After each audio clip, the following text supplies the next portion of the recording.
विराम शाश्वत होता है, दुख कभी शाश्वत नहीं होता, सुख शाश्वत भी होता है। व्यय कभी सदा के लिए नहीं होता,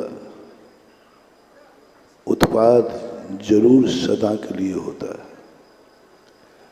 जन्म है तो मरण निश्चित है, लेकिन मरण के बाद जन्म हो ये कोई निश्चित नहीं है।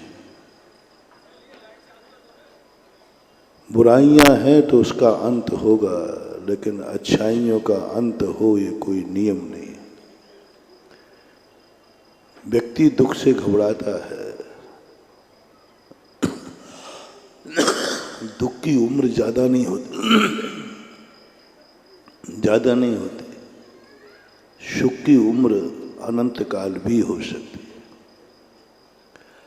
अभाव में व्यक्ति ज्यादा दिन नहीं जीता, सद्भाव में व्यक्ति अनंत काल तक जी सकता है। बुरे दिन व्यक्ति के सदा नहीं रहते, अच्छे दिन सदा रह सकते हैं।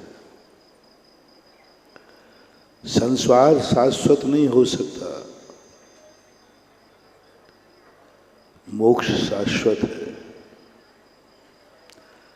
संबंध शाश्वत नहीं रहते, स्वयं की सत्ता शाश्वत है।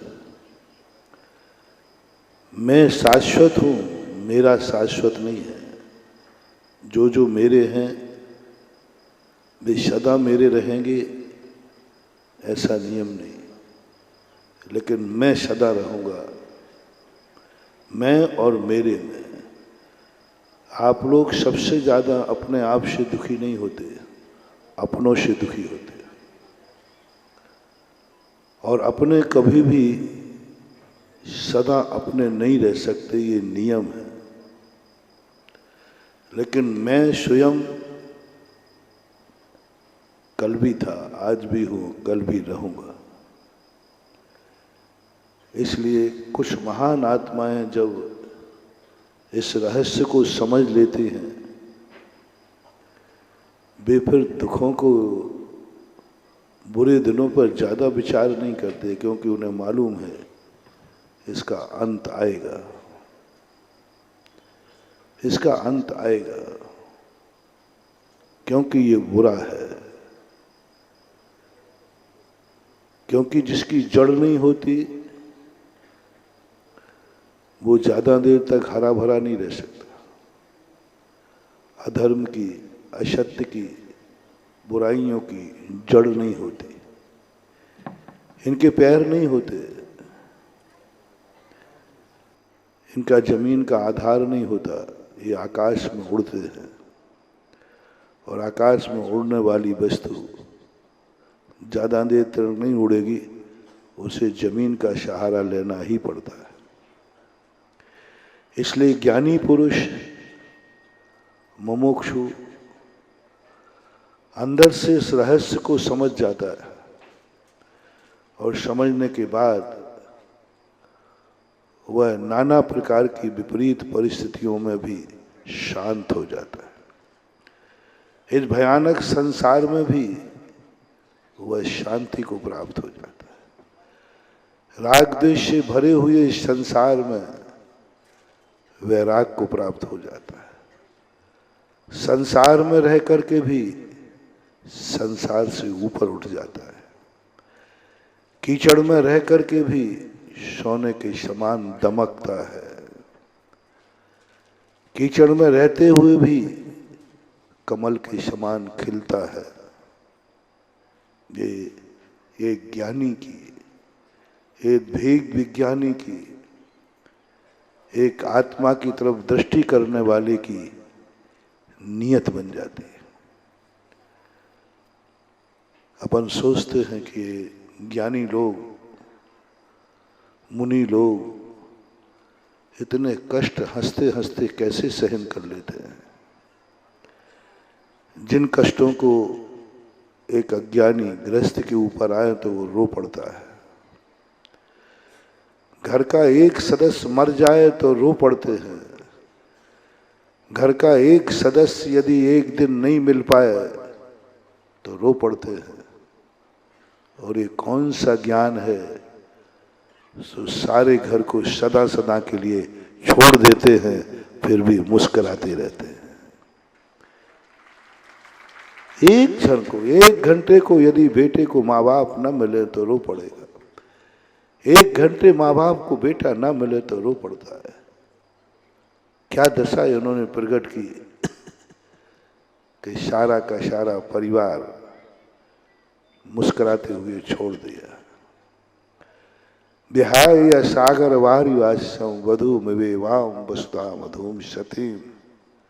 पूज्यवर समंत भद्र महाराज कहते, भगवान क्या माया है। व्यक्ति एक जमीन का टुकड़ा छोड़ नहीं पाता, एक जमीन के टुकड़े लेके मर जाता है, मार डालता है। ऐसी कौन सी आपको भेद विज्ञान की किरण जागी, ऐसी कौन सी गॉड गिफ्ट जागी जिस कारण से आप पूरे कैलाश पर्वत से लेकर के समुद्र पर्यंत सारी पृथ्वी को हंसते हंसते छोड़ दिए। हंसते हंसते संपूर्ण राज्यपाट छोड़ दिया और उस मार्ग पर चल पड़े जिस मार्ग पर कठिनाइयों का अंबार है।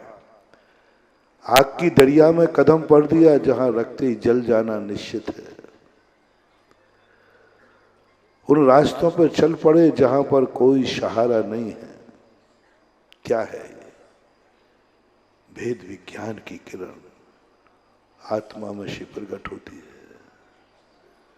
आत्मा में से प्रकट होती है, कहीं से नहीं आती। कोई दुनिया की कोई गॉड गिफ्ट नहीं होती,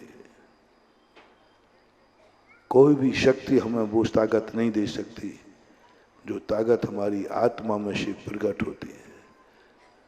एक बार वह ताकत आत्मा में प्रकट हो जाए, वह ब्रह्म स्वरूप, वह ब्रह्म शक्ति, वह भेद विज्ञान जिसमें स्पष्ट झलकने लग जाता है, इन दुखों का अंत है। सामने देखता है व्यक्ति लेकिन वो घबराता नहीं, क्योंकि इसका अंत है, दुखों का अंत है। संसार से भी नहीं घबराता, फिर वो संसार से भी उसको भयभीत नहीं होता वो, क्योंकि वो जानता है संसार का भी अंत है। लेकिन वो ऐसे रास्ते पे चल पड़ता है जो एक बार प्राप्त हो जाए तो उसका अंत नहीं होता।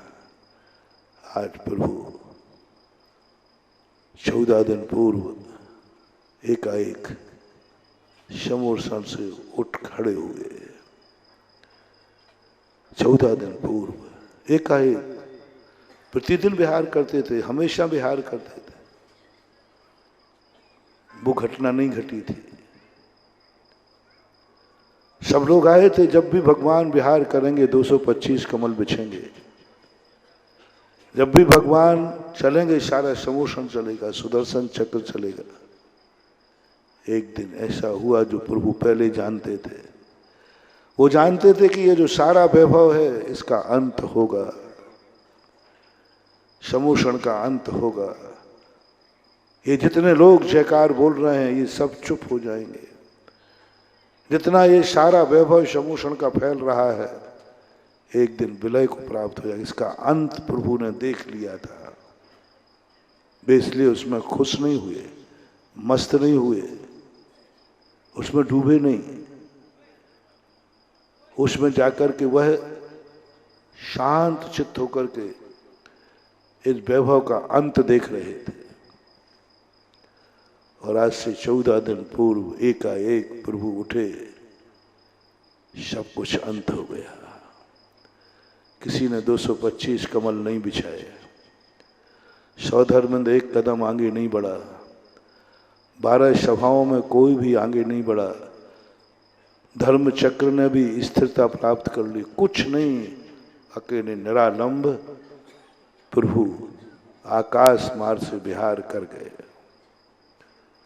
आज कोई नहीं जा रहा, अभी तक सब जा रहे थे। सारी दुनिया उनके आगे पीछे थी, एक कदम भी चलते थे, एक कदम उठाते थे, लाखों कदम एक साथ उठते थे। लेकिन आज वही हुआ जो प्रभु ने जाना था, और वो निरालंब होकर चलते चलते एकाएक कैलाश पर्वत पर जाके रुक जाते हैं। 2 मिनट 5 मिनट के लिए आप कैलाश पर्वत पर आंख बंद कर लीजिए। जिन्होंने कैलाश पर्वत देखा है, नहीं देखा है तो एक ऐसी कल्पना कीजिए कि एक पहाड़ है जो पहाड़ बर्फ से ढका हुआ है, और बर्फ के ठीक ऊपर 5000 धनुष ऊपर। बहुत आप ऊंचाई की कल्पना करना, ऊंचाई पर आदिनाथ भगवान स्वर्णमयी काया, 500 धनुष प्रमाण जिनकी ऊंचाई, हाथ नीचे लटकाए हुए निरालंब खड़े हुए हैं। निरालंब, कुछ भी नहीं। कितना सुंदर दृश्य है, कितनी एक अलौकिक रचना है। उस कैलाश पर्वत के ऊपर प्रभु ध्यान मग्न होकर के, एक स्थिर होकर के, एक स्थान, ना वो हिल रहे हैं ना वो डुल रहे हैं। आंख बंद करके उसकी कल्पना को एक समय के लिए देख लें, और वहां खड़े होकर के अब भगवान एक कदम भी आगे नहीं जाने वाले। 14 दिन होते होते आज 14वें दिन का अंतिम दिन आ गया। एकाएक भगवान अपने मन वचन काय की जो चंचलता थी, मन वचन काय की जो विपरीतता थी, जो मन वचन काय की चंचलता से जो कुछ सब हो रहा था, इस मन को, इस वचन को, इस काया को रोकने के लिए उन्होंने अपनी सारी ताकत लगा दी। जब तक ये मन वचन काय की चंचलता नहीं रुकेगी, तब तक मैं अपने लक्ष्य को, मैं अपने अविराम गति को, मैं अपने विराम को प्राप्त नहीं हो पाऊंगा, ये गमन का अंत नहीं कर पाऊंगा। ऐसा विचार करके उन्होंने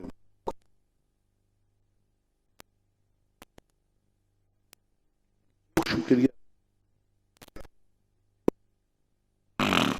और उस क्रिया को रोकने के लिए उन्होंने तृतीय शुक्ल ध्यान में लगाया। सूक्ष्म क्रिया प्रतिपादी, यानी छोटी सी काया की क्रिया बची थी, उस क्रिया को तृतीय शुक्ल ध्यान के माध्यम से रोक करके शरीर नाम कर्म के उदय से जो शरीर चल रहा था, ईर्यापत आश्रव चल रहा था, अभी शाता वेदनी कर्म का आश्रव कर रहे थे, और इस शरीर के लिए 9 कर्म वर्णाएं भी चालू थी। एकदम तृतीय शुक्ल ध्यान के माध्यम से रोक करके, और जैसे उन्होंने तृतीय शुक्ल ध्यान को ध्याया, उनका शरीर स्थिर हो गया। मन वचन काय की चंचलता रुक गई, आत्म प्रदेश निष्कंप हो गए, आत्म प्रदेश संकोच को प्राप्त हो गए, और शरीर नाम कर्म का अभाव हो गया। जैसे शरीर नाम कर्म का अभाव होता है, अब 9 कर्म तो मात्र निश्चेष्ट हो गया, लेकिन कर्म अभी पड़े हुए हैं, आघातिया कर्म, 85 प्रकृतियां, उनको क्षय करने के लिए जैसे ही वो अयोग केवली अपने उस कर्मों को क्षय करने के लिए चतुर्थ शुक्ल ध्यान में प्रवेश करते हैं।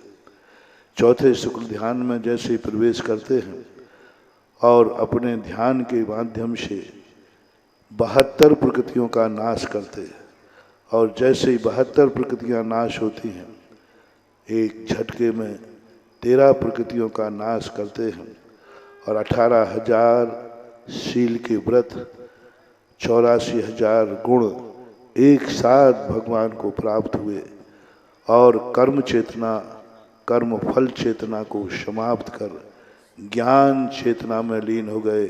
आ ई उ री।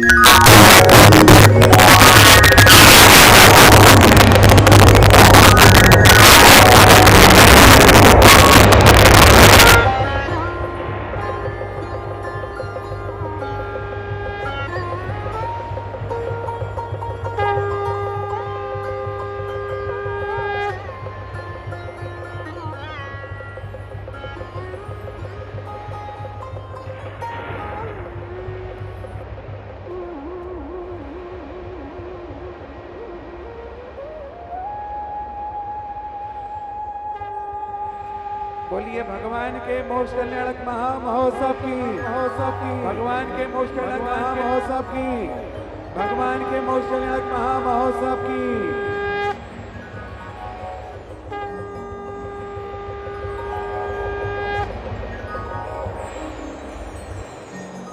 ईमानदारी से बताना, महाराज जी तो निर्वाण भक्ति आदि का पाठ कर रहे हैं, किन किन के शरीर में ठंडी लगी?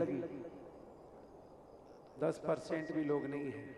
मतलब तुम लोग कहीं ना कहीं आंख खोल रहे थे, नहीं जा सकते। एक ही माध्यम था तुम्हें, प्रतिष्ठा के माध्यम से, साधु संतों के मुखारबिंद से मिलने वाली वाणी के माध्यम से तुम साक्षात अपनी आंखों के सामने कैलाश पर्वत को झुला सकते थे।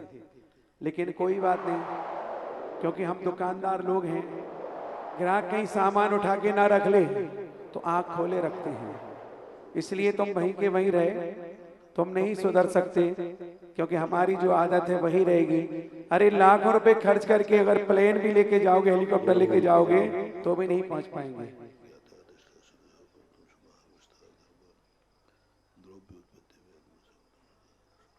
इसलिए जिन जिन लोगों को यात्रा हो गई वो बहुत अच्छी बात है, जो नहीं कर पाए वो धन्यवाद के पात्र हैं। अब पीछे वाले तैयार रहना, जो लोग बीच में घुसा के बैठे हैं उनका नंबर आने वाला है थोड़ी देर में, ठीक है? क्योंकि अभी तो मोक्ष कल्याण हमें करना था। ये जो रंगीन वस्त्र वाले जितने लोग बैठे ना, संभल के अभी भी खिसक के आगे आ जाओ,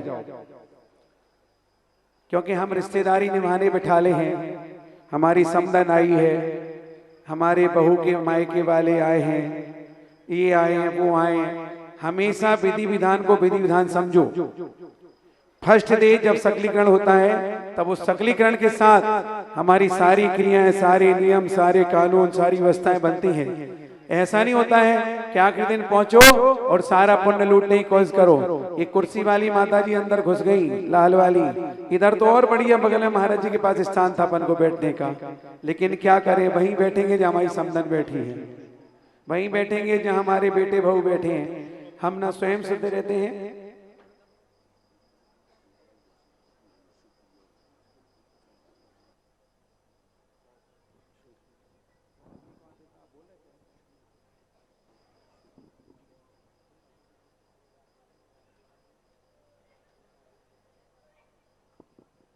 चलिएगा।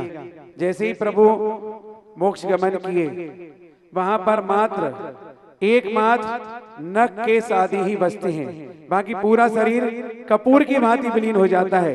ऐसे अवसर पर हम परम पूज्य महाराज जी से निवेदन करेंगे कि महाराज जी, बात जब प्रकट होती है, आज भगवान को मैंने प्रतिदिन अभी यही कह रहा हूँ, कुछ आत्माएं होती हैं जो अपने लिए जीती हैं, कुछ आत्माएं होती हैं जो जगत के लिए जीती हैं,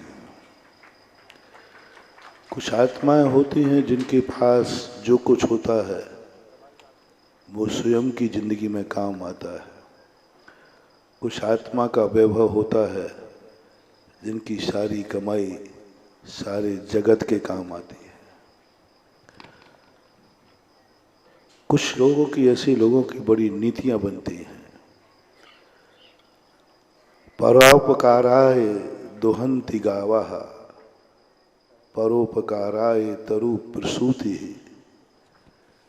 परोपकाराय वहन्ति नद्यः, परोपकाराय शताम विभूति। पेड़ कभी अपने फल नहीं खाता, सारे जगत के लिए फलता है, फूलता है। पेड़ कभी अपनी छाया प्राप्त नहीं करता, वो तो धूप में ही खड़ा रहता है, लेकिन अपनी शरण में आए हुए को छाया देता है, शीतलता देता है। पेड़ कभी अपनी छाया नहीं देता लेकिन आने वालों को छाया देता है। ऐसे ही कुछ महान पुरुष होते हैं, वो कभी अपनी जिंदगी में अपने लिए कुछ नहीं चाहते। कल जैसे समोषण में मैंने कहा था, वो निरंतर भावना भाते हैं कि सारे जगत को सुख और शांति मिले, प्रत्येक व्यक्ति सुखी रहे। जो व्यक्ति अपने को धूप में खड़ा करके सारे जगत को छाया देता है, उसी को भगवान कहते हैं। उसी के मंदिर बनते हैं, उसी के पंच कल्याणक होते हैं, उसी की खुशी के लिए लोग अपना सब कुछ समर्पण कर देते हैं। आज अपन इतना बड़ा वैभव, इतना बड़ा कार्यक्रम प्रभु के पंच कल्याणक के लिए कर रहे हैं। क्यों? भगवान के कल्याणक के लिए कर रहे। क्यों? भगवान का जन्म हुआ, देवताओं ने 15 महीने रत्नों की वृष्टि की। क्यों? भगवान का जन्म हुआ, अयोध्या को साकेतमय स्वर्णमय बना दिया। क्यों? भगवान को माँ के गर्भ में आए 56 कुमारियां सेवा करने के लिए आ गईं। क्यों? भगवान जब चले, भगवान का जन्म महोत्सव था, देवता मनाने आ गए। क्यों?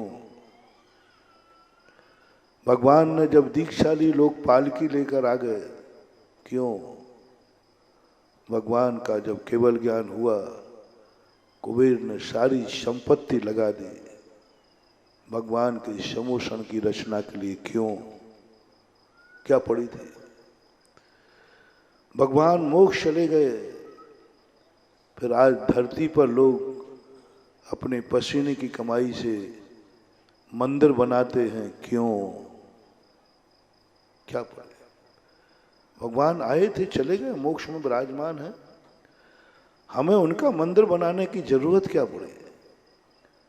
क्यों बनाते हैं हम इतने बड़े मंदिर? अपनी पसीने की कमाई, कितनी मेहनत से 1 रुपया कमाया जाता है, आपको मालूम है? कितनी मेहनत से व्यक्ति धन कमाता है, मालूम? लेकिन उस मेहनत की कमाई को वो प्रभु के मंदिर में हंसते हंसते लगा देता है। क्यों? क्यों? व्यक्ति के पास बहुत कुछ समय कम होता है, प्रभु भक्ति के लिए वो समय देता है। क्यों? क्यों? उनको मोक्ष हुआ, हम जयकार बोलते हैं। क्यों? हमें क्या मिला है? ये क्यों ऐसा बड़ा प्रश्न है, एक ऐसा बड़ी जिज्ञासा है। सारे जगत के लोग इसको नहीं समझ पाते, नहीं समझ पाते कि ये सारी दुनिया क्यों इतना बड़ा टाट भाट पंच कल्याणक क्यों कर रहे हैं। एक छोटी सी समाज, छोटा सा गांव, अपना परिवार पालते हैं, एक छोटे से गांव में रहते हैं, उसके बावजूद भी भगवान का पंच कल्याणक इतने ठाट बाट से, पृथ्वीपुर में शायद इतने ठाट बाट से किसी गृहस्थ ने अपने परिवार की कभी बारात भी नहीं निकाली होगी, इतना खर्च भी नहीं किया होगा, इतना तुम्हारे मन में उल्लास नहीं आया होगा। अपने घर गृहस्थी में भी कई बार तुमने खुशियां मनाई होंगी, लेकिन इतने खुश नजर नहीं आए होंगे जिसने इस पंच कल्याणक में नजर आ रहे हैं। इतना बड़ा अपने आप को सांसारिक कार्य, वहां भी खुशियां आती हैं, लेकिन उतनी खुशी होता है। कुछ ना कुछ तो इसका रहस्य है। ऐसे ही नहीं मुस्कान आ जाती है चेहरे पर, ऐसा ही नहीं व्यक्ति अवभाग्य मान लेता है चेहरे पर देख करके, ऐसा ही नहीं उस दरवाजे जाते सुकून मिलता है, कुछ ऐसा लगता है आज प्रभु दर्शन हो गया, सारी जन्नत मिल गई। कुछ तो है, कुछ तो ऐसी उपलब्धि होती है। आत्मा कभी झूठी नहीं होती, दुनिया झूठी हो सकती है, आत्मा का आनंद झूठा नहीं होता, बनावटी आनंद नहीं होता। आत्मा से जब भी कोई आनंद प्रकट हो, वो बनावटी कभी हो ही नहीं सकता, क्योंकि आत्मा का आनंद नेचुरल होता है, सत्य होता है। क्यों महसूस हो रहा है आज हमें कि मेरे अवभाग्य हैं कि मेरे नगर में पंच कल्याणक हुआ, अंदर से, बनावटी बना नहीं।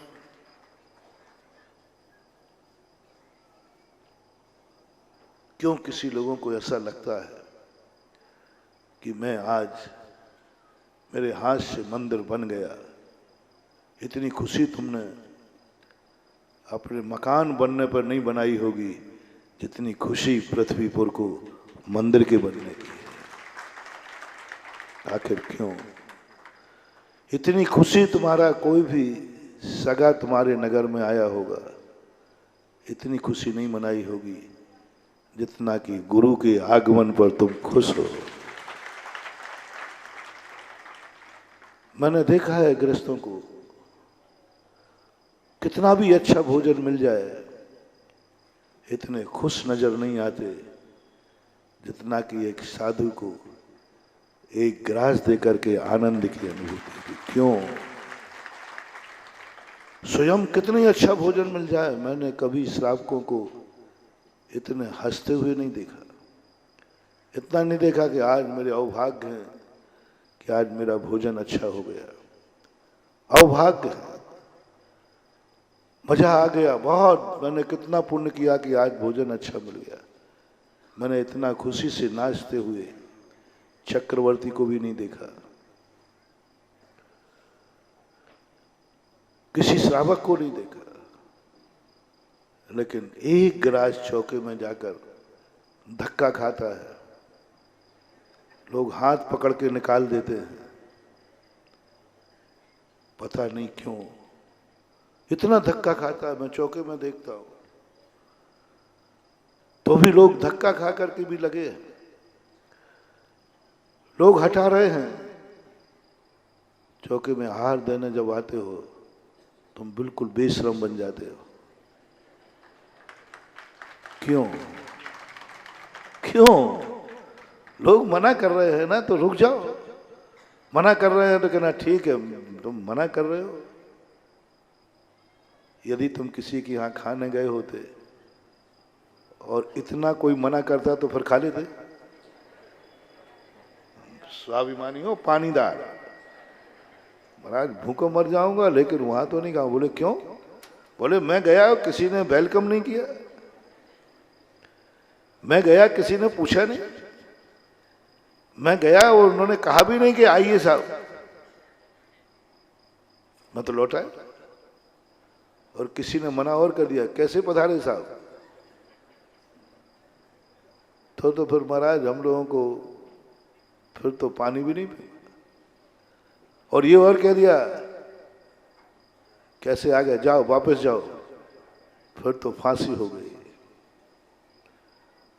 चौके में तुम्हें किसने बुलाया था? बिना बुलाए आ गए, देने के बिना बुलाए आ गए, किसी ने कहा भी नहीं आइए, फिर भी, और बल्कि रोक भी रहे हैं, रोक भी रहे हैं दरवाजे पर। दरवाजा बंद भी कर दिया गया तो भी खड़े हो, तो भी खड़े हो। क्यों? इतने बेशरम तो नहीं हो तुम,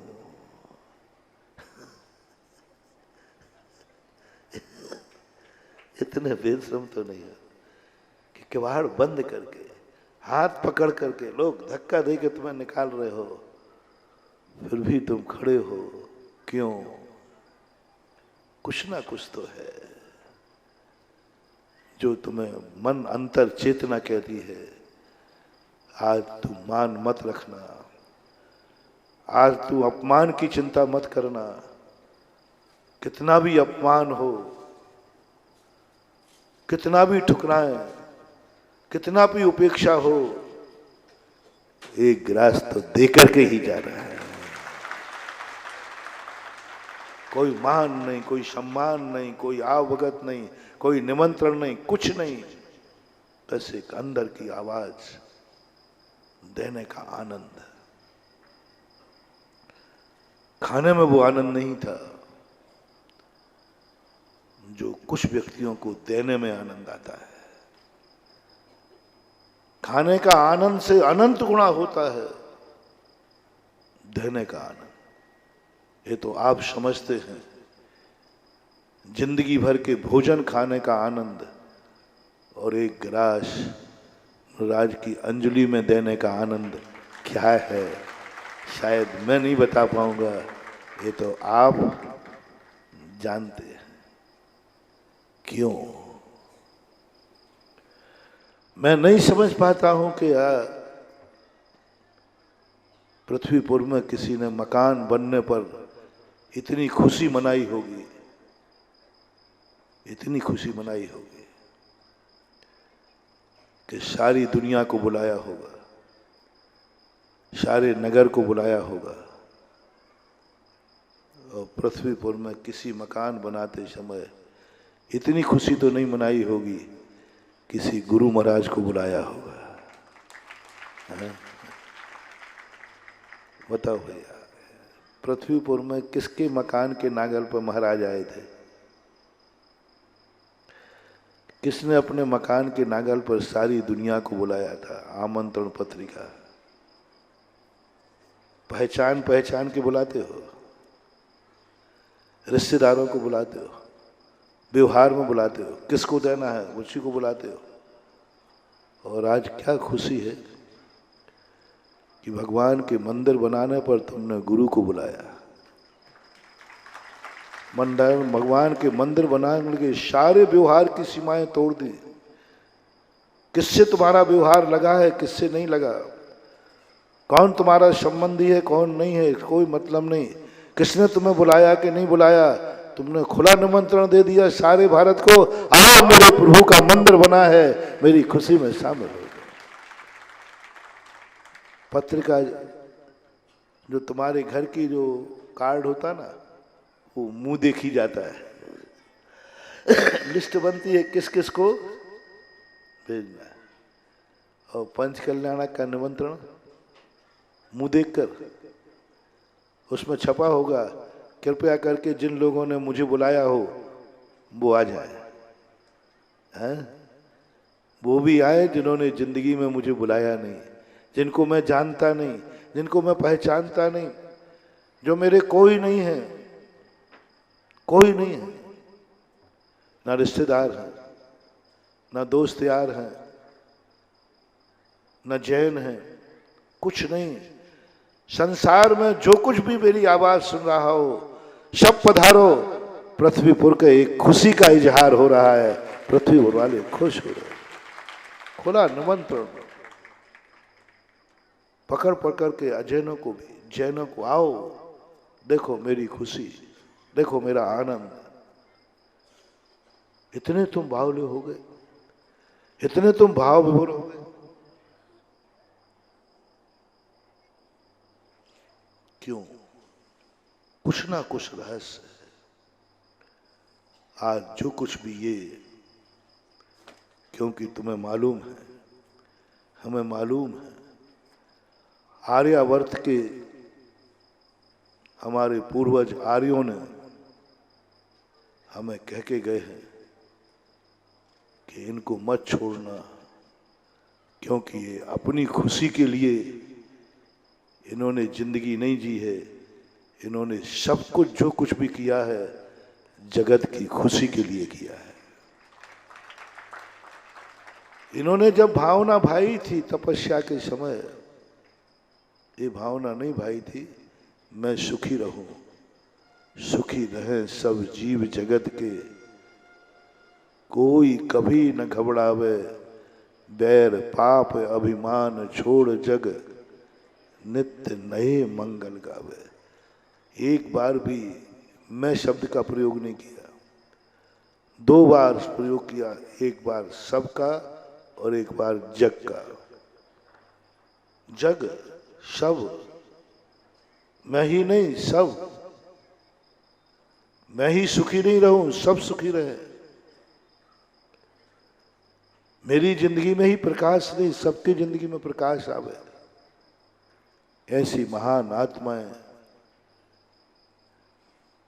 मर कर के भी अमर होते हैं। आज मोक्ष कल्याणक की क्रिया की, अपन ने तो एक स्थापना निक्षेप से किया, एक दिन सही में घटित हुआ था। एक साधारण व्यक्ति मरण हो जाता है तो कुछ लोग की आंखों में आंसू आ जाते हैं। उन्हीं लोगों के आंख में आंसू आते हैं जिनके ऊपर उसने कुछ कहा है, करके गया।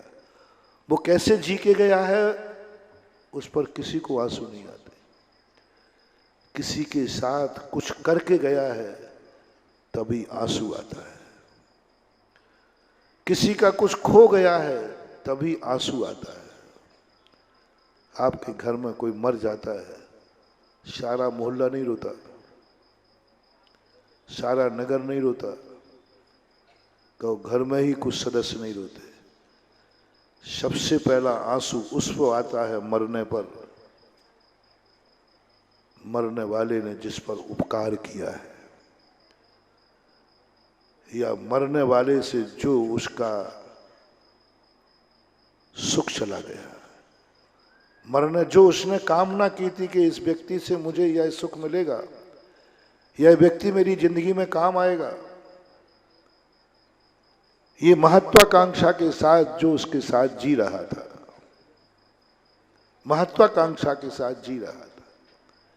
एक माँ जी रही थी बेटे के आश्रित, कल बेटा मेरे काम आएगा, मेरी जिंदगी का सहारा बनेगा। मर गया, आंख में आंसू टपक पड़ा। इसलिए आंसू नहीं आया कि वो मर गया, इसलिए आंसू आया कि मेरा सहारा चला गया। ये आंसू बहुत स्वार्थी होते हैं महानुभाव, दूसरे के मरने पर नहीं आते, मरने पर नहीं आते। उसके मरने से हमारा सहारा चला गया, सहारा चला गया इसलिए आंसू आता है। एक आंसू का एक हार्मोन्स होता है, आंसू हमेशा नहीं टपकते। आंसू का एक हार्मोन्स होता है जो जब वो हार्मोन्स उत्पन्न होता है अपने शरीर में तब आंसू आता है। और हार्मोन दो तरीकों से प्रकट होता है। दुख का आंसू जिसने उपकार किया हो या जिससे उपकार होने वाला हो। आप रोने वालों को देखना, जब कोई मर जाए तो गौर से सुनना, कान लगा के थोड़ा। वो रोते हुए कुछ बोलता है, रोते हुए कुछ बोलती है।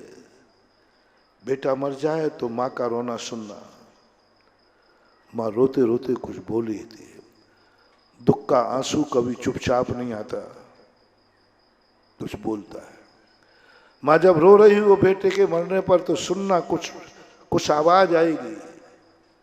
उस आवाज में ये नहीं आएगा कि तू मर गया, ये आवाज आएगी कि मेरा सहारा चला गया, अब मेरा क्या होगा। पत्नी रो रही है, गौर से सुनना, उसे मरने का गम नहीं है, उसे विधवा होने का गम है।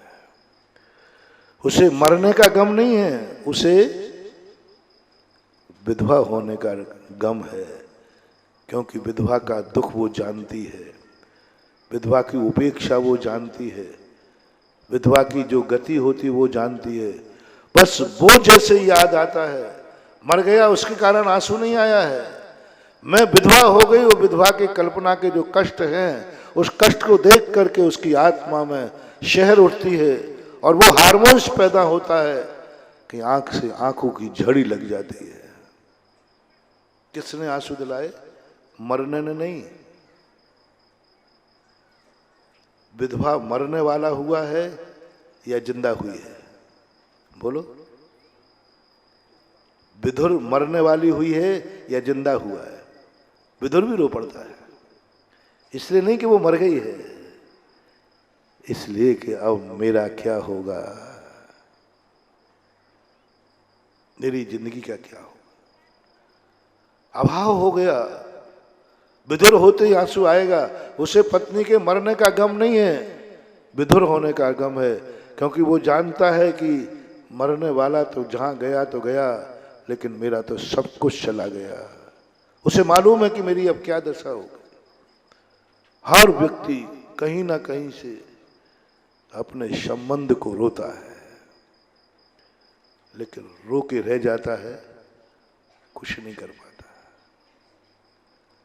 रोके रह जाता है, कुछ नहीं कर पाता। लेकिन कुछ लोग ऐसे होते हैं जिनके मरने पर रोना तो आता है, लेकिन उनके अभाव की पूर्ति की जा सकती है, अभाव की पूर्ति की जा सकती है। मां अपने बेटे की पूर्ति नहीं कर पाएगी, वो तो मर गया, रो ले, कितना रोना है, रोना ही हाथ में है, ये खुशी लौट के नहीं आएगी। पत्नी रो ले, कितना ही रो ले, वो खुशी लौट के नहीं आएगी। संसार के जितने लोग मरते हैं, वो कुछ भी कर ले, उनकी खुशी लौट के नहीं आएगी। आज भी ऐसे ही एक घटना घटी। जब भगवान को मोक्ष हुआ, भरत चक्रवर्ती रो पड़ा, भरत चक्रवर्ती रो पड़ा। समूषण में जितने लोग थे सब रो पड़े। भगवान के निर्माण की जैसे सूचना मिली आर्यावर्त में, हर आंख में आंसू था। जैसे ये रोना वृषभसेन गणधर को पता चला, चक्रवर्ती महाराज के पास जाके फूट फूट करके रो पड़ा। वृषभसेन कहते हैं, चक्री क्या बात है, भगवान की खुशी से आप खुश नहीं हैं? भगवान ने इसी के लिए तो 1000 वर्ष तक कठोर तप किया, 6-6 महीने के उपवास किए, 7-7 महीने के अंतराय सहन किए, कैलाश पर्वत की सर्दियों को सहन किया। आप देखो तो सही, भगवान की मेहनत 10 भव की मेहनत है, जन्म जन्म की मेहनत है। जन्म जन्म की मेहनत के बाद उन्होंने आज मंजिल पाई है। आज पिता अपनी मेहनत का फल पाया। आज पिताश्री अपने लक्ष्य को प्राप्त हुए। हर बेटे को पिता के लक्ष्य को पाने पर खुश होना चाहिए। हर पिता, हर बेटे का लक्षण है कि अपना पिता जब ऊंचाई की तरफ बढ़े तो खुश होना चाहिए। तुम रो रहे हो, पिता को मोक्ष हुआ है, पिता इस संसार के झंझटों से ऊपर उठ गया है, पिता शाश्वत अविनाशी सुख पा लिया है। आज खुशी मनाने का दिन है, आनंद मनाने का दिन है। नाचो चक्री कि हमारे पिताश्री को आज मोक्ष हो गया, वो मंजिल को प्राप्त हो गए, वो पास हो गए, जो चाहती थी वो मिल गई उनको। नाचो चक्री, नाचो। चक्री कहता है, गुरुदेव नहीं नाच पाऊंगा, नहीं हंस पाऊंगा, बनावटी हंसी होगी, अंदर की हंसी नहीं होगी। क्यों? क्यों? भगवान को मोक्ष हुआ, तुम खुशी नहीं मना सकते हो। मक्ष्मा को मोक्ष हुआ, तुम दिवाली नहीं मना सकते हो, तुम नाच नहीं सकते हो। क्यों? क्या तुम भगवान के दुश्मन हो? भगवान की सफलता पर तुम रो रहे हो? बोले गुरुदेव, भगवान की सफलता पर कौन रोता है? पिताश्री की सफलता पर, दुनिया की ऊंचाइयों पर पहुंचने पर कौन हंसता है? आपका चेहरा भी तो उतरा हुआ दिख रहा है। क्यों? गणधर परमेष्ठी एक क्षण के लिए उनका चेहरा भी उतर गया। साधु को एक क्षण के लिए जब उनके गुरु की समाधि होती है, एक क्षण को झटका लगता है। क्यों? एक झटका लगता है। अरे समाधि हुई, वो सफल हो गए, शल्लेखना के लिए तरसते हैं, उनका संसार का अंत हो गया, लेकिन जैसे ही झटका निकलते प्राण, शिष्य को झटका लगता है, भगवान को निर्माण होता है। गंधर्व परमेष्टि एकदम उनका चेहरा फक पड़ जाता है।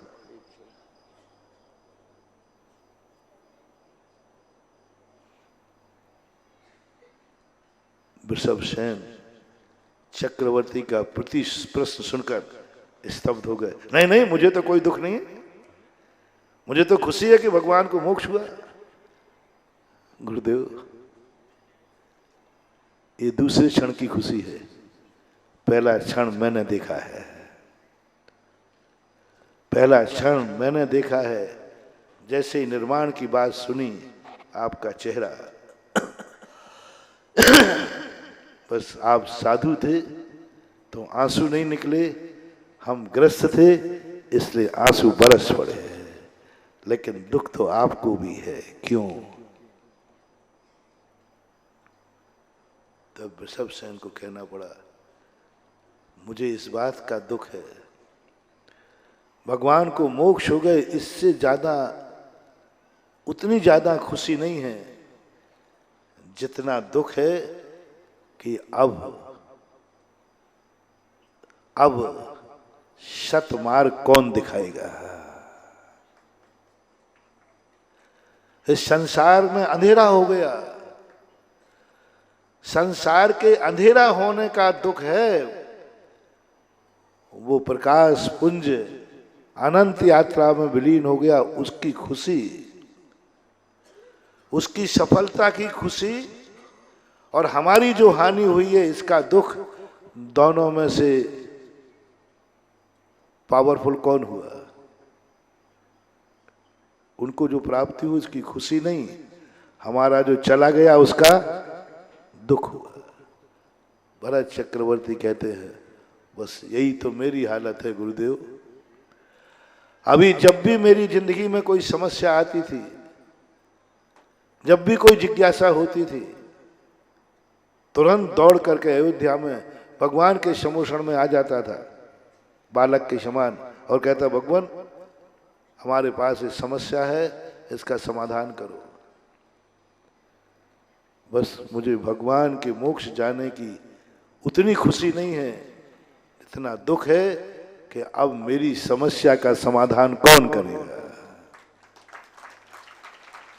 मेरा अभाव, उनको क्या मिला है उसका हमें कोई मतलब नहीं है, हमारा क्या चला गया है ये मुझे अनुभव में आ रहा है। उनको क्या मिला है ये खुशी मुझे नहीं है, होती भी नहीं है। ये सब बनावटी है, ये तो ऊपर ऊपर से, ये व्यवहारिकता है, अंदर की बात है। उनको क्या मिला है इसकी खुशी नहीं है, हमारा क्या चला गया है इसका दुख होता है हर व्यक्ति को। जिस समय भगवान मोक्ष गए उस समय भी यही हुआ। हर व्यक्ति के मन में एक फीलिंग हुई, मेरा क्या होगा, इस जगत का क्या होगा, इस जगत के चौराहों पर सत रास्ता दिखाने वाला कौन होगा, कौन होगा, किसकी बात को माना जाएगा। सूर्य डूब गया है ये अनुभूति हो गई है, लेकिन सूर्य डूबने के बाद कहीं उग गया है इसकी खुशी। मैं आपसे पूछता हूं, सूर्य डूबा है, महाराज जी सूर्य डूब गया, मैंने कही नहीं नहीं वो अमेरिका में उग गया, तो बोलो अमेरिका में उदय होने की खुशी और भारत में डूबने का दुख, दोनों में पावरफुल कौन सा है, बोलो ना। और महाराज अमेरिका में होगा होगा होगा होगा, हमारे यहाँ तो डूब गया, हमें डूबने की अनुभूति होती है। हम कहते हैं कि भाई तुम्हारा मर गया वो कहीं उत्पन्न हो गया, वो देव बन गया, बोले बन गया होगा, मेरा तो लुट गया। अरे भाई दादाजी मर गए, रो क्यों रहे हो, वो स्वर्ग में जाकर उत्पन्न हो गए, साक्षात दिखा दूं फोटो, आज तो नहीं दिखा सकते, चौथे काल में दिखा देते। साक्षात भगवान के समोषण में जाकर के दिख जाता था, ये यहां से मर गया वहां उत्पन्न हो गया, दिखता था। बोलता था, वो आकर के बातें करता था। चौथे काल में देवता आ जाते, समझाने आते थे, घबराओ मत, मैं यहां से मर के देव हुआ हूं। देवता आते थे, समझाने आते थे, माँ बाप को समझाने, परिवार को समझाने आते थे, घबराओ मत, मैं यहाँ से मर करके देवता बन गया हूँ, यहाँ से ज्यादा सुखी हूँ, आप घबराओ मत। तो भी परिवार कहता था तुम्हें क्या मिला है इसकी खुशी नहीं है, लेकिन अब मेरा तो कुछ नहीं रहा, ये दुख है।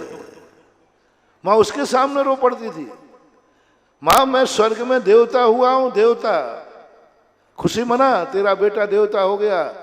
माँ कहती तू भली देवता हो गया हो तो हो गया हो, लेकिन मेरा बेटा तो चला गया ना, तो बेटा तो नहीं है, भली देवता है। मुझे देवता नहीं चाहिए, मुझे बेटा चाहिए। बोलो, माँ को देवता चाहिए या बेटा चाहिए? है?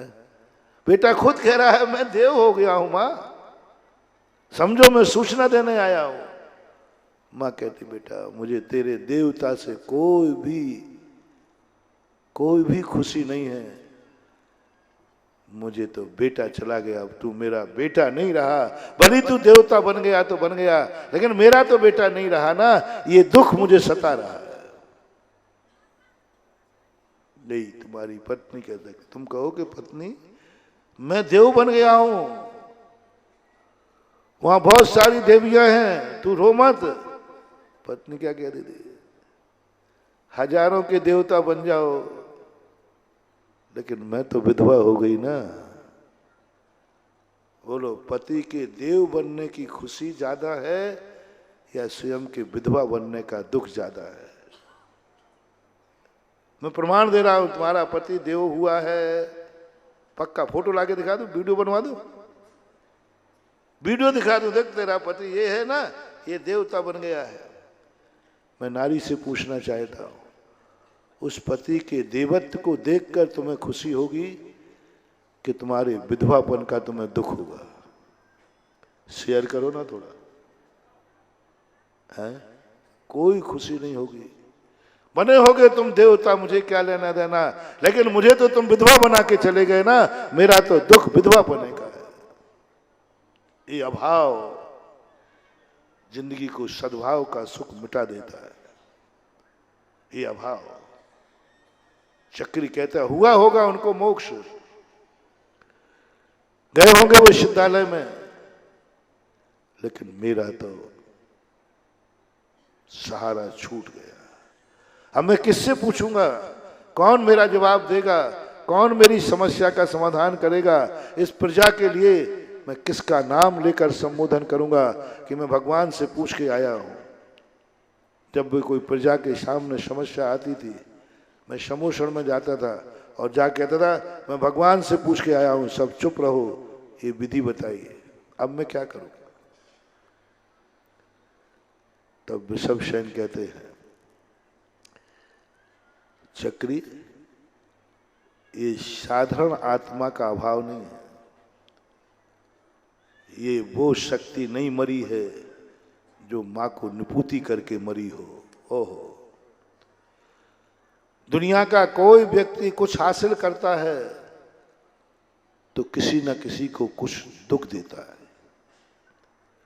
दुनिया का व्यक्ति मरता है तो किसी को दुख देके मरता है, दुखी होकर करके मरता है, और वो दुख कभी भी लौटा समाप्त नहीं कर पाता। ये आत्मा, ऋषभ सेन गणधर परमिष्ठी कहते हैं, मैं भी यही सोच रहा था कि प्रभु चले गए, दुख हुआ, लेकिन दूसरे क्षण मैंने सोचा ये साधारण व्यक्तियों जैसे नहीं मरे हैं, इसको मरण नहीं कहते हैं, इसको निर्वाण कहते हैं। ये मरण नहीं कहलाता, ये निर्वाण कहलाता है। ये किसी को निपुति करके नहीं गए हैं, ये किसी को विधवा करके नहीं गए हैं, ये किसी को अनाथ करके नहीं गए हैं, ये जो कार्य इनके सामने होता था वही सब इनके अभाव में होगा। ये स्वभाव के दुख को मिटाने की ताकत रखते हैं, ये साधारण आत्मा नहीं है। महानुभाव कोट करना, मैंने पहले ही कहा कुछ आत्माएं मरती हैं लेकिन उनका कोई दूसरा कोई अल्टरनेट नहीं होता, कोई उस स्वभाव को पूरा नहीं कर सकते। लेकिन कुछ आत्माएं मरती हैं लेकिन उनके मरने के बाद भी वही कार्य होता है जो जिंदा रहने में होता है। जो जिंदा बेटा मां को सुख देता है, एक बेटा मरता है, वो मरने के बाद भी मां को सुख देता है। मां अपने आप को निपुति महसूस नहीं करती, स्त्री अपने आप को विधवा महसूस नहीं करती। नंदा सुनंदा ने वैधव्य धारण नहीं किया। दुनिया का पति मरता तो विधवा बनना पड़ता है। आज भगवान ऋषभ देव ने शरीर छोड़कर मोक्ष को प्राप्त हुए, तो क्या नंदा सुनंदा ने भी चूड़ियां फोड़ दी थी?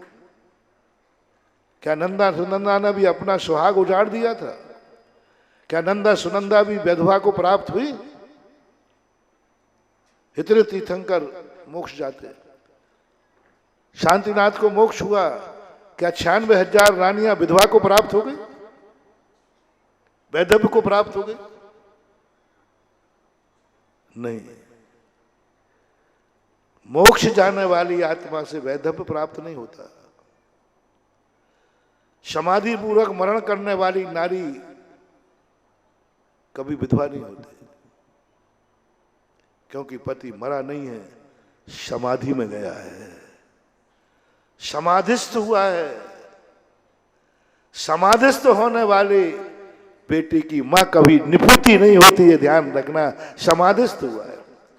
समाधि पूर्वक मरण करने वाली स्त्री कभी विधवा नहीं होती, क्योंकि उसका पति समाधिस्थ हुआ है।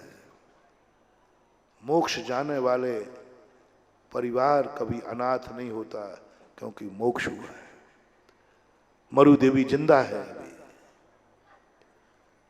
लेकिन वो अपने आप को निपुति महसूस नहीं कर रही है, मेरा बेटा चला गया। नंदा सुनंदा 96,000 रानियां शांतिनाथ भगवान की अभी जीवित हैं दुनिया में, और भगवान के निर्वाण की खबर आई, उन्होंने अपने माथे की बिंदी नहीं मिटाई, उन्होंने चूड़ियां नहीं फोड़ी। उनको सारे जगत ने विधवा का रूप धारण नहीं कराया, क्योंकि उनके पति को निर्वाण हुआ है, बेटे को निर्वाण हुआ है, बेटे को मोक्ष हुआ है। इसलिए हे भरत चक्रवर्ती, प्रभु को मोक्ष हुआ है, हम अनाथ नहीं हुए हैं। हम अनाथ नहीं हुए हैं, आज भी सनाथ हैं। आज भी अनाथ कहाँ है? आज अपन देखें, आज उनके नाम से तुम कह रहे हो कि उनके पास आते ही संकट दूर हो जाते। चिंता मत करो, महान आत्माएं जब भी जाती हैं कुछ ना कुछ देकर जाते हैं। वो खोजो वो क्या दे के चले गए। बाप के मरने का नहीं, पहले ये देखो बाप की वसीयत कितनी थी, कितना दे के चले गए, कितना छोड़ के चले गए, वो तो खोजो पहले। क्या रह गया? खोजो, उसमें कितनी ताकत है। भगवान चले गए, भगवान का नाम अभी जिंदा है। बोले नाम तो है, तो तुम्हें आम से मतलब है कि गुठली से? भगवान का प्रभाव और ज्यादा बढ़ गया है, भगवान और प्रभावशाली हो गए हैं, भगवान और शक्तिमान हो गए हैं, भगवान की शक्ति बहुत बढ़ गई है। पहले भगवान जब दुनिया में थे तब उनके पास जाना पड़ता था काम कराने के लिए। वो हमारे साथ रहते थे काम कराने के लिए अपनी विपदाओं को दूर करने के लिए। हमें संकट आता था, हम उनके पास जाते थे। जब कोई हमारे लिए कोई देना होता तो वो हार के निमित्त से मेरे घर आ जाते थे। ज्यादा प्रभाव नहीं था, ज्यादा प्रभाव नहीं था। दो व्यक्ति हैं प्रभावशाली, आपको कोई काम कराना है, साहब आप यदि इस काम के लिए थोड़ा मेरा साथ दे दें तो काम हो जाएगा, आप महाराज साथ दे दें तो काम हो जाएगा, आप मेरे साथ चले चलें तो काम हो जाएगा, आप चलें तो मेरा काम हो जाएगा, आप साथ चलें तो मेरा काम हो जाएगा, चले चलो ना।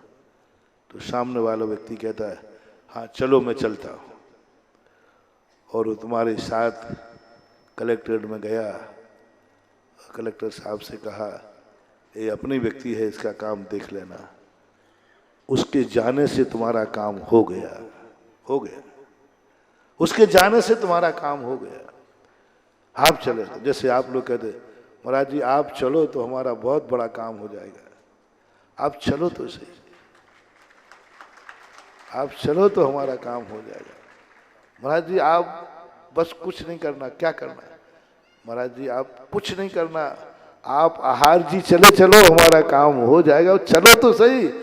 तो मैंने कहा भैया नहीं, अरे महाराज जी देखो आप समझो, आपके जाने मात्र से काम हो जाएगा, है ना धारणा? बोलो ना, है ना?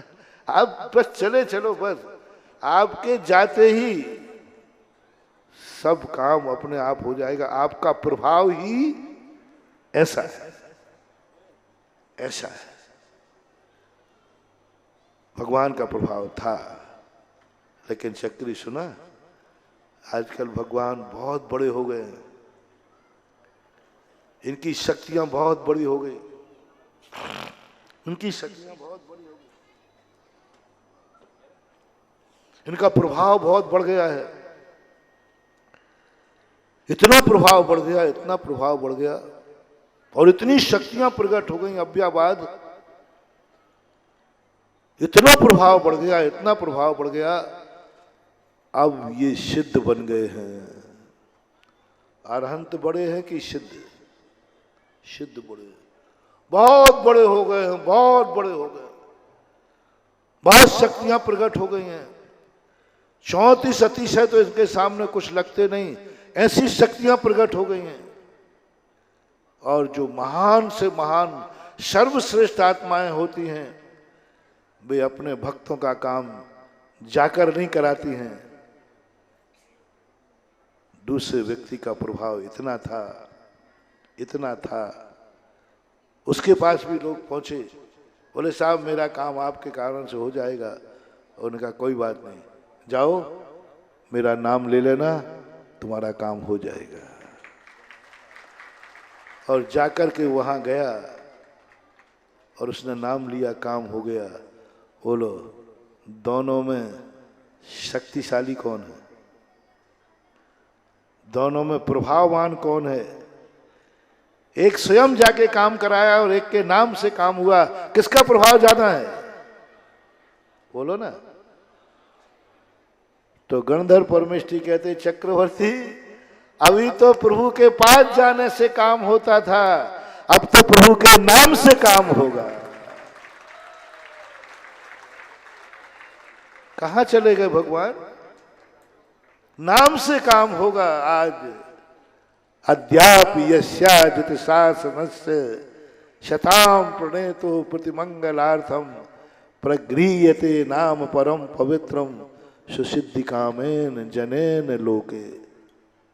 नाम, भगवान बहुत बड़े हैं, वो नहीं आएंगे अब अपने साथ में, उनका नाम वो दे के गए हैं कि नाम जहां तुम्हें मेरी जरूरत पड़े, जहां तुम्हारे काम अटके, जहां पर तुम्हारे लिए परेशानी आए, मेरा नाम ले लेना, सारे काम हो जाएंगे। कहाँ हुए हैं अनाथ, अभी नाम बाकी है। जिसका नाम मरने के बाद भी मंगल होता है, उसी का नाम भगवान होता है। मरे का नाम कभी मंगल नहीं होता, मरे का नाम कभी मंगल नहीं होता, लेकिन मरने के बाद, इसलिए इसको निर्वाण कहते हैं कि निर्वाण के बाद इनका नाम मंगल हो जाता है। मरे हुए का नाम लेना अच्छा नहीं मानते। आपके शगुन में, ज्योतिष शास्त्रों में मरे हुए का नाम लेना अच्छा नहीं मानते, लेकिन जिसको निर्माण हुआ है उसका नाम लेना, उसका नाम लेना, अरे मंगल ही मंगल हुआ। और दूसरा, अपन उसको जीवित कर सकते हैं। भगवान गए हैं महानुभाव, वो उनकी नीयत थी, उनका रास्ता था, उनकी नीयत थी, उनका लक्ष्य था। वो हमारे लिए क्यों रुकते? वो हमारे लिए क्यों रुकते? उनका सुख वहीं था। गणधर परमेष्ठी कहते हैं, भगवान अपनी मर्जी से आए थे, अपनी मर्जी से रहे, अपनी मर्जी से चले गए। तुम कौन होते हो उनको रोकने वाले? तुम कौन होते हो उनको बुलाने वाले? क्या तुमने बुलाया था चक्रवर्ती? क्या तुमने बुलाया था भगवान को इस दुनिया में? क्या तुम्हारे नाभि राय मरु देवी ने बुलाया था इस दुनिया में? बुलाए थे कि आए थे? भगवान अपनी मर्जी से आए थे। भगवान अपनी मर्जी से आए थे, अपने कर्म से आए थे, अपनी भावना से आए थे, और अपनी भावना से जिए और अपनी भावना से चले गए। तुम जब बुलाने वाले नहीं हो तो भेजने वाले कौन होते हो? जब तुमने बुलाया नहीं था तो जाने पर तुम कैसे रोक सकते हो? जिसको बुलाया जाता है उसको रोका भी जा सकता है, लेकिन तुमने बुलाया नहीं, तुम रोक भी नहीं सकते। लेकिन एक रास्ता है। अब इनके जाने के बाद ये तो चले गए अपनी मर्जी से, अब एक रास्ता है। अब इनको अपन बुलाते हैं, और जिसको अपन बुलाएंगे, अब बुलाएंगे अपन, अब आएगा भगवान। साक्षात जीवित भगवान तुम्हारे बस में नहीं है, क्योंकि वो तुम्हारा नहीं है, वो खुद अपने आप के हैं। लेकिन बस अब बुलाओ भगवान को मेहमान बना करके, अब बुलाओ। भगवान ने एक विधि बताई, वृषभ सेन गणधर ने, अब छापो आमंत्रण पत्रिका, अब लो हाथ में अर्घ, लो पूजन की थाली, बनाओ भगवान की मूर्ति, बनाओ एक मंदिर, और अब दावे से कहेंगे भगवान अब मेरे निमंत्रण पे आइए। अभी तो आप बिना बुलाए आए थे, बिना बुलाए चले गए, अब मैं निमंत्रण देता हूं, आप मेरे मंदिर में आइए, मेरी मूर्ति में आइए। अब भगवान को निमंत्रण जाएगा। अभी वो भगवान अपनी मर्जी के भगवान थे। भगवान के निर्माण के बाद भगवान भक्तों के भगवान होते हैं। ये भगवान भक्तों के भगवान नहीं थे, ये भगवान भक्तों के भगवान नहीं थे, इससे तो चले गए।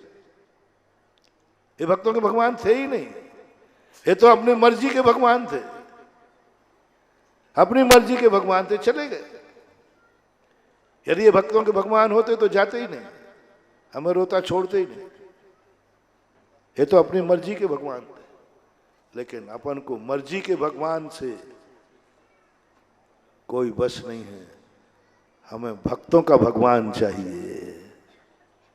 हम भक्त हैं, हम भक्त हैं, भक्तों का भगवान चाहिए। ये जो भगवान थे मर्जी के भगवान थे, भक्तों के भगवान नहीं थे। ये परिवार के भगवान नहीं थे, किसी के भगवान नहीं थे, ये मर्जी के भगवान थे।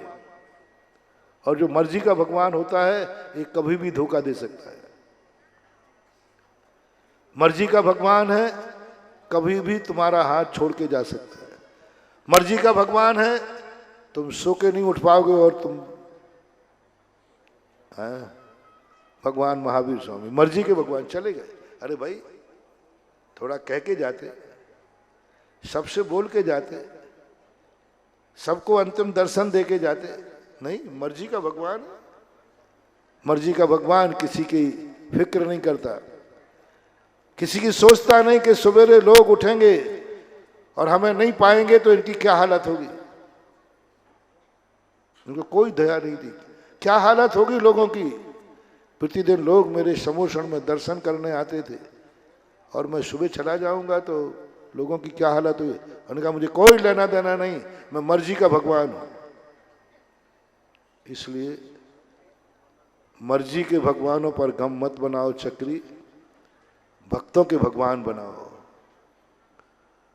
और जो भक्तों का भगवान होगा, भक्तों के बुलाने पे आएगा, वो भक्तों के काम आएगा। बनाओ चक्री जिनालय बनाओ, कैलाश पर्वत के ऊपर 72 जिनालय बनाओ, कैलाश पर्वत के बनाओ मूर्तियां साकार की। मैं तुम्हारे साथ हूं, भगवान को बुलाने की गारंटी मेरी है। भगवान नहीं आएंगे तो मेरा सपोर्ट होगा। पंच कल्याणक में इसलिए गुरु बुलाए जाते हैं, तुम्हारी औकात नहीं है कि भगवान आ जाए, तुम्हारे निमंत्रण पे आने वाले नहीं है। बड़े आदमी को पता नहीं कितने निमंत्रण आते, वो जाते ही नहीं है।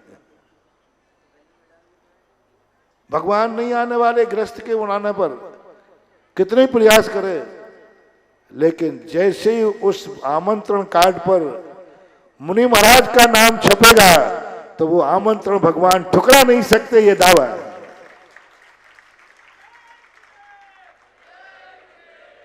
वहां भी डाक जाती है, और वो होते ना, जो पीएम ये होते हैं, पढ़ते कहाँ का आया, पृथ्वीपुर का आया है, चले आते रहते थे, कहाँ का आया, यहाँ का आया, सब कचड़े में डाल देते हैं। और जैसे ही आमंत्रण पर देखते हैं, है तो पृथ्वीपुर का, लेकिन इसमें महाराज का नाम लिखा है कि इस पंचकर्णा को महाराज भी शामिल हो रहे हैं। बस वो चिट्ठी जाती है साहब के पास, वो कार्ड जाता है भगवान के पास। भगवान कार्ड आया है तो आते रहते डालो ना, अरे नहीं महाराज, भगवान मुनि महाराज का नाम है उसमें, कि मुनि महाराज भी पता। तो भगवान कहते अच्छा, मुनि महाराज भी सपोर्ट कर रहे हैं। और जिस पक्ष श्रावक का पक्ष, जिस श्रावक की जमानत, जिस श्रावक का सहयोग निर्मोही मुनि दे दे, समझ लेना उस श्रावक में भी दम है, वो पावरफुल है। सोचते इतना बड़ा आदमी इसका सपोर्ट कर रहा है, और वो भी निस्वार्थ, इनको कोई मतलब नहीं है मंदिरों से, फिर भी कह रहे हैं कि नहीं, मंदिर में भगवान को आना चाहिए, मेरा भी सपोर्ट है। क्या लेना देना है पृथ्वीपुर से, क्या लेना देना उनको, फिर भी कह रहे हैं कि नहीं प्रभु पृथ्वीपुर के मंदिर में पधारो, तुम्हें क्या लेना देना, तुम तो आए हो और जाओगे। बोले नहीं, इन भक्तों की भक्ति इतनी है कि मन कर रहा है कि इनकी भक्तों की भक्ति सफल हो, इसलिए मैं समर्थन करता हूं। आप चले जाओगे, फिर इनने नहीं पूछा तो तू बुला के, फिर हमारा चर्चा हो रही है भगवान से, हम चर्चा कर लेते, भगवान से भी करते, सब हम तो पता नहीं किस किस से कर लेते, सब चलता रहता है, अपना खाता सब जगह खुला हुआ है। भगवान ने कहा मैं आ जाऊंगा तेरे कहने पर। तेरे जाने के बाद इन लोगों ने फिर मेरी वो कद्र नहीं की तो, मुझे मंदिर में बैठाल कर मंदिर में नहीं आए तो। हाँ, कई बार होता है मेहमानों को घर में छोड़ के पट्टा खिसक जाता है। कल के दिन ये मंदिर नहीं आए तो मैं क्या करूंगा मंदिर में बैठे बैठे। कल के दिन इन लोगों ने हमें नहीं पूछा तो क्या करूंगा। कल के दिन जिसके लिए तू बुला रहा है ये उसके लायक नहीं रहे तो फिर मैं इन पे कृपा करूंगा क्या। आज तू बैठा है इसलिए सीधे साधे दिख रहे हैं, कल के दिन ये जुआड़ी हो गए, गंजेड़े भंगेड़े हो गए, शराबी नशेड़े हो गए, दुनिया भर के पाप करेंगे तो फिर भी क्या मैं इनकी रक्षा करता रहूंगा, क्या इनके काम आता रहूंगा, क्या गारंटी है तेरी। हाँ, तू यदि नियम ले ले कि मैं जिंदगी भर यहीं रहूंगा तो फिर ठीक है, कम से कम कोई रहेगा या नहीं रहेगा, तू तो रहेगा। मैंने कहा भगवान मैं तो नहीं रहूंगा, मेरा तो आना भी निश्चय, आना भी है और जाना भी नियत है, मैं तो विहार करूंगा, आपकी आज्ञा है। आगम की आज्ञा है, गुरु की आज्ञा है। तो भगवान कहते हैं फिर मैं नहीं आऊंगा, बुलाने दो। ऐसे तो कार्ड बहुत आते रहते हैं, ऐसे तो बहुत बुलाते रहते हैं, बहुत रोते रहते हैं, कोई फर्क नहीं पड़ता। हो पृथ्वी पर वालों, पहली बात तो तुम्हारा कार्ड वहां तक पहुंचवा दिया, मिल गया। लेकिन भगवान ने ये प्रश्न कर दिया, क्या गारंटी है जो साय आज है वो कल भी बना रहेगा? ये आज भक्त हैं, कल भी बने रहेंगे। आज जिस तेरे सामने जो दिख रहा है कल भी ऐसे ही दिखता रहेगा, क्या गारंटी है? मैं कोई जवाब नहीं दे पा रहा हूं, क्योंकि तुम्हारा कोई भरोसा नहीं है। हमारी पूरी नाक कटवा दो और फिर भगवान की फटकार जो हमें लगेगी, मेरे में सुनने की ताकत नहीं है। क्या तेरे कारण से बुला के बैठ गया, आज मंदिर में कोई नहीं आ रहा है। देखो पृथ्वीपुर में रहने वाले लोग मंदिर नहीं आ रहे हैं और तू मुझे यहां बैठाल के चला गया। बोलो, क्या तुम्हारा पंच कल्याणक मुझे भगवान के सामने नजर झुकाएगा?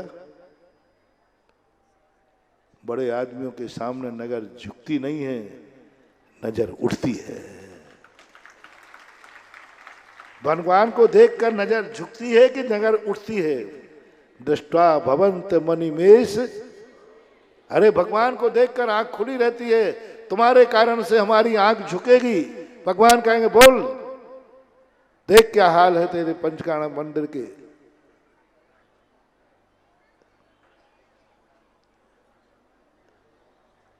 मैं वो साधु हूं जो मुझे आज तक कोई चुप नहीं कर पाया, और तुम्हारे कारण मुझे चुप रहना पड़ेगा, नजर झुकाना पड़ेगी और हाथ जोड़ के कहना पड़ेगा भगवान क्षमा करो, पृथ्वी पर वालों को मैं समझ नहीं पाया था,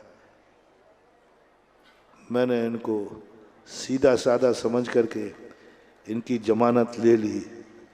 आई एम सॉरी प्लीज। और ध्यान रखना बेटा, तुम्हारे कारण से गुरु को समझना, क्षमा मांगना पड़े तो बेटा बर्बाद हो जाओगे।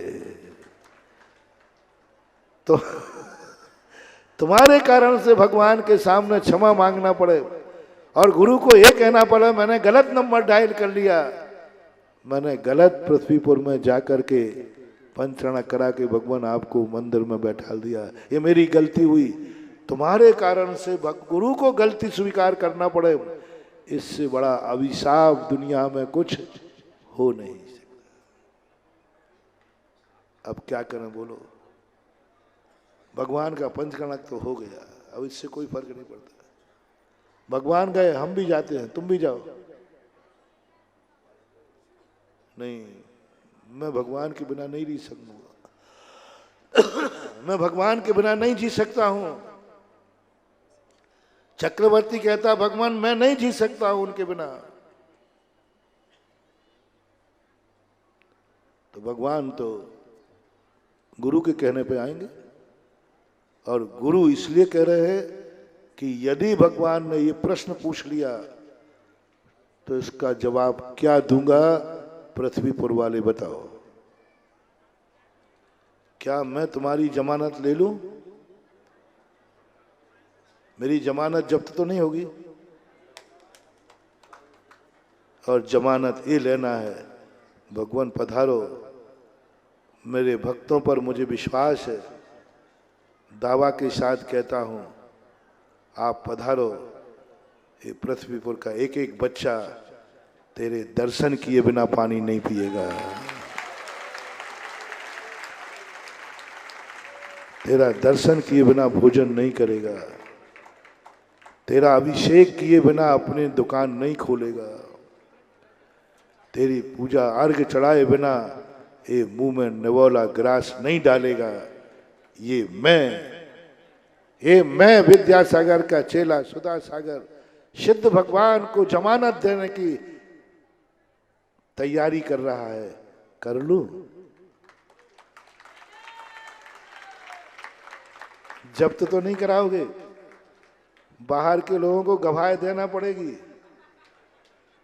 हाँ, आजकल वो अकेले होता ना, 2 गवाही भी है ना, होता है कुछ, मुझे पूरा मालूम नहीं, पता नहीं गवाही होते। बाहर के लोगों को गवाही देना पड़ेगी, मैं जमानत लेता हूं। ओ महानुभाव, भगवान के मोक्ष के बाद हम भगवान को पुनः लौटा सकते हैं, और वे भगवान भक्तों के भगवान होंगे, मर्जी के भगवान नहीं। मर्जी के भगवान मोक्ष में बैठते हैं और भक्तों के भगवान मंदिर में बैठते हैं। मर्जी के भगवान कहाँ बैठते हैं? उनसे अपना काम होने वाला नहीं, वे अपनी सुनने वाले ही नहीं। लेकिन भक्तों का जो भगवान होगा वो हमारे मंदिर में होगा, और जो हमारा भगवान होगा वो हमारी सुनेगा, हमारे काम आएगा, हमारे काम आएगा, हमारी विपदाएं बचाएगा। हमें जब भी बीमारी आएगी हम एक लोटा उठाएंगे, भगवान का अभिषेक करेंगे, गंधोदक पाएंगे। मृत्या भवंति मकरध्वज तुल्य रूपा। जब चाहेंगे उनके चरणों की रज माथे से लगाएंगे। तदपाद पंकज रजोमृत दिग्ध देहा, तुरंत उठाएंगे। ये मर्जी के भगवान नहीं है, हमारे भगवान है। उन मर्जी के भगवान का हम अभिषेक नहीं कर सकते। वो कहते नहीं कर सकते, आप छू नहीं सकते। क्या मतलब उन भगवानों का? भगवान थोड़ा सा आपके चरण छू नहीं सकता। भगवान थोड़ी चरणों की रज चाहिए है। मैं बहुत बीमार हूं, मेरे घर में बिल्कुल मरने वाला है भगवान। माँ निपुती हो जाएगी, पत्नी विधवा हो जाएगी, बच्चे अनाथ हो जाएंगे। बस भगवान थोड़े से चरणों का गंधोदक दे दो तो हमारा घर बच जाएगा, हमारा घर बच जाएगा। ऐसी बीमारी है, नहीं तो सारा घर उजड़ जाएगा। भगवान थोड़ा सा गंधोदक दे दो। वो मर्जी का भगवान क्या कहता है? नहीं दूंगा, मरे तो मर जाए, दुनिया मर जाओ, लेकिन मैं गंधोदक नहीं दूंगा।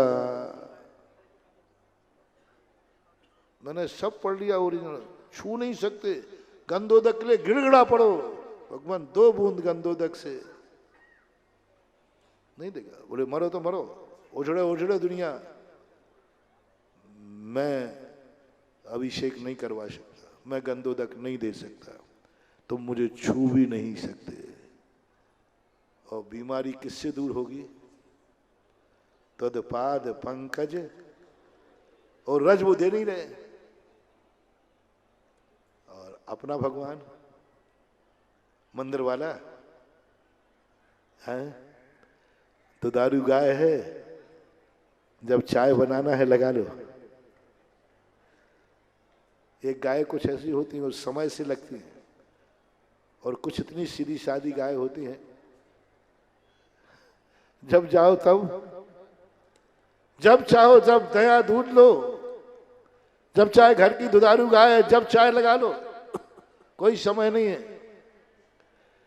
ऐसा ही अपना भगवान है, जब चाहे तब अभिषेक कर लो, जब चाहे गंधोदक ले लो, जब चाहे अपने परिवार की बीमारी दूर कर लो, क्योंकि ये भक्तों का भगवान बैठेगा। अब इसमें एक काम आएगा तुम्हारे, एक काम आएगा, इनके चरण छुएंगे अपन,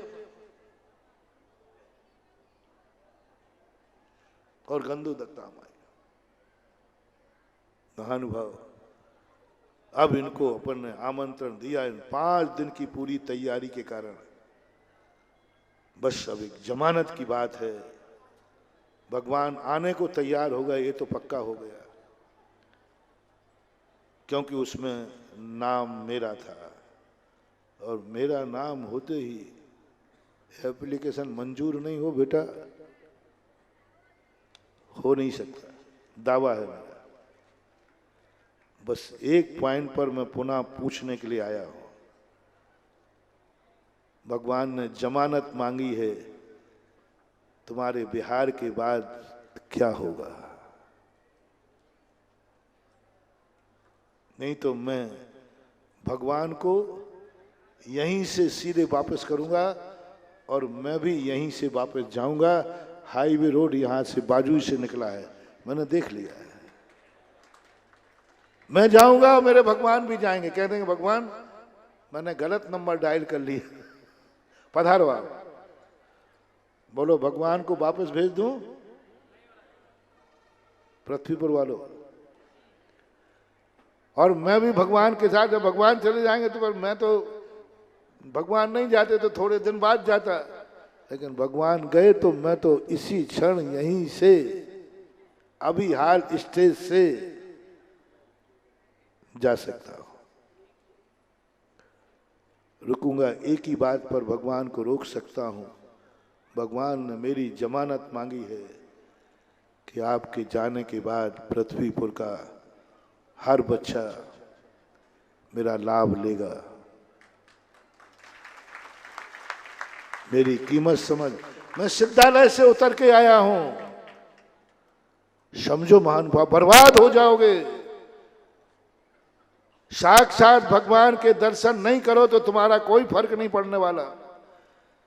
साक्षात समोषण में नहीं जाओ तो कोई पाप होने वाला नहीं है, वो अपनी मर्जी के भगवान है। लेकिन ये भगवान तो तुम्हारे ऊपर उपकार देखो कहां से उतर के आ रहे हैं। सिद्धालय से उतर के आए, तुम्हारे लिए आए, तुम्हारे मंदिर में आए, गुरु की सिफारिश से आए। उसके बावजूद भी तुमने इनका उपयोग नहीं किया, तुमने इनका सम्मान नहीं किया, तुमने इनका दर्शन नहीं किया, तुमने इनका अभिषेक नहीं किया। बेटा यही मंदिर, यही भगवान तुम्हें बर्बाद कर देंगे। और वो भगवान तो तुम्हें नियम से बर्बाद करेंगे, जो भगवान मेरे सिफारिश से आए हैं। बहुत बड़ी गलती कर दी तुमने मुझे बुला करके। मेरी सिफारिश से यदि भगवान मूर्ति में आके बैठा है, ये भगवान तुम्हें बर्बाद कर देगा। ध्यान रखना, खुली खुली कह रहा हूं। अभी नगर के बाहर हूं, अभी भी छठी भावन पड़ी है, 7वीं बाकी है। हाँ, बर्बाद हो जाओगे। और यदि मेरी जमानत जब्त हो गई तो बेटा, और वो भी जमानत किसके कारण से? हमारे कारण से कि तुम्हारे कारण से? और तुम्हारे कारण मेरी जमानत जब्त हो, बेटा मेरी उंगली देख रहे हो? बेटा ध्यान रखना, दुनिया में कोई तुम्हारे आंसू पोंछने वाला नहीं बचेगा। और यदि तुमने ये भरोसा दिला दिया, गुरु महाराज दो जमानत, जो जमानत में आज पूरे पृथ्वीपुर का सारे जैन समाज नियम करती है कि भगवान का दर्शन और भगवान का अभिषेक के बिना यदि पृथ्वीपुर में रहूंगा तो मैं ना भोजन करूंगा, ना व्यापार जाऊंगा। मैं नियम करता हूं, आपके जाने के बाद भी पृथ्वीपुर का मंदिर सुबह से हाउसफुल भरा रहेगा। और प्रभु भी कहेंगे कि कोई, प्रभु भी सोचेंगे हाँ, मुनि महाराज के कोई ऐसे भक्त भी थे। ऐसी तबीयत प्रसन्न हुई कल सुनकर के। अभी मैं कहाँ से आया? टीकमगढ़ से। आदिनाथ धाम में था, नंदीश्वर का लो, आदिनाथ धाम पंचरण करके आया। बहुत सारी मूर्तियां बैठाल के आए। पहले हमसे कह दिया किसी ने, महाराज जी इतनी मूर्तियां तो बैठ रही हैं, इनका अभिषेक कौन करेगा? इतना बड़ा मंदिर तो बना लिया, क्या होगा? कल परसों मुझे सुनाया एक व्यक्ति ने, वो क्या नाम उनका, विमल बाबू है ना, बोले महाराज जी सुबह से ऐसा लगता है जैसे 10 लाख क्षण पर्व चल रहा हो। सारी मूर्तियां कम पड़ रही हैं, लोग अवभाग मान के कर रहे हैं। बस मेरे अंदर से आया, प्रभु हमारी जमानत जब्त नहीं हुई है, बोलो 100% वोटों से जीता हूं। मैंने तुरंत आदिनाथ ने कहा, भगवान क्या मामला है? तो भगवान कहते हाँ तेरे में कुछ दम तो है, क्योंकि देखो मेरे आने के बाद भी मंदिर में लोग कितनी भीड़ है, मेरे आने के बाद भी अभिषेक देखो, मेरे आने के बाद भक्तांबर विधान हो रहा है, मेरे आने के बाद भक्तांबर पाठ हो रहा है, मेरे आने के बाद सुबह से शाम तक लोगों का तांता लगा है। भगवान कहते बात तो सही है। तो मैंने कहा भगवान टीकमगढ़ में सैंपल था तो पृथ्वी पर क्या फेल हो जाएगा? बस मंदिर बनाने का एक ही पुण्य है, गुरु को बुलाने का एक ही पुण्य है कि हर व्यक्ति एक ही कहता है भगवान आप बैठा लो, भगवान को विराजमान कराओ, भगवान को बुलाओ, आपकी गर्दन कभी झुकने नहीं दूंगा, आपकी जमानत जब्त होने नहीं दूंगा। आज ही प्रत्येक व्यक्ति को 3 नियम लेना है। पहला नियम लेना है, थोड़ी बहुत बीमारी हाली है, कहीं जाना है तो देव दर्शन। पुरुष वर्ग को यदि 7 बजे के पहले कहीं यदि जाना है, छोड़ करके, पुरुष वर्ग बच्चों को छोड़ करके, बूढ़ों को छोड़ करके हम भगवान का प्रतिदिन अभिषेक करेंगे।